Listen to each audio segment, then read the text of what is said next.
Hey Mark, tell me how you're involved with this. Well, a couple of years ago, one of the other gentlemen in the group indicated that he thought it would be a great idea if we could get together as a ship's reunion, and it would be the first one.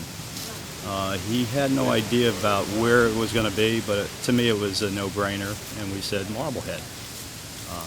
Because we had such a great time in the past, the people have been very warm to the crew of the Glover, and I think it turned out fairly well. Of course, we always want to remember General Glover for all he did and all he sacrificed for this country. And again, it was a no-brainer, and it was nice to come out here and see Marblehead again. I got to tell you that in the past, whenever we were told we were going to come into Marblehead, it was greeted with a lot of excitement because of all the past experiences. So, and tell me, what is your relationship with the Glover? When did are you retired Navy? I'm retired Navy. I retired in 1995. I served on the Glover. It was my first ship, and of all the other ships I served on, it was my favorite. Why? The crew. The crew makes all the difference, and the crew on the Glover was a special crew. They still are. It's nice to get together with them and tell all the old sea stories, and it was a good time. And you're coming up from Florida, right? Correct, Jacksonville, Florida. Very cool. What are you going to do this weekend here in town? Well, hopefully we'll get some lobster. We've been talking about it, but we've not been able to get to a place and have our lobster. But that's one of our goals.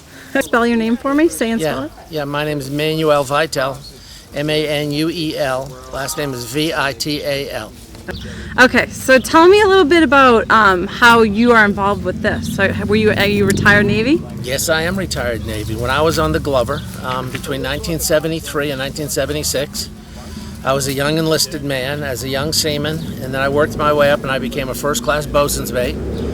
I had subsequent tours at the submarine base, and I made chief, and then I got selected for a commissioning program. And I was commissioned as an ensign, and I just recently retired, 14 years ago, as a commander. I was the executive officer of the naval base down in Mobile, Alabama. Wow. So when you were on the Glover, where did you sail to? What were your... We had many wonderful opportunities. The mission of the Glover was doing experimental sonar research, and so one of my first assignments was going up all the way up the western coast of Greenland in 1973, all the way to the polar ice cap. And we were tracking submarines, our U.S. nuclear submarines, underneath the North Pole.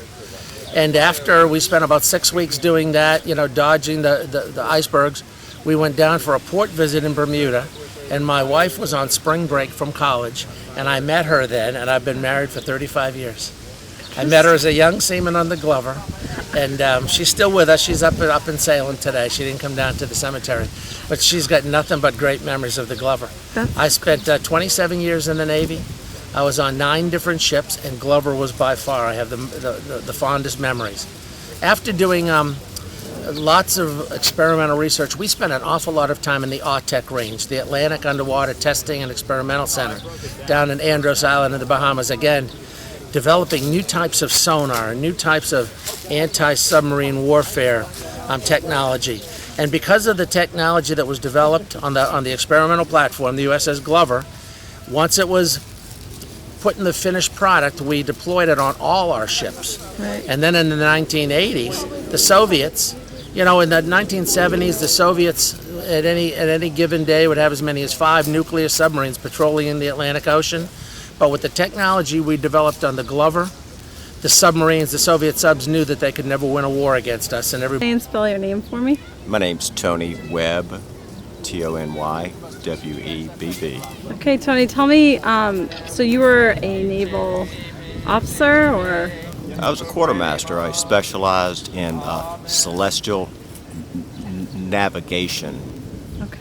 And I was brought on board the ship because of my specialty.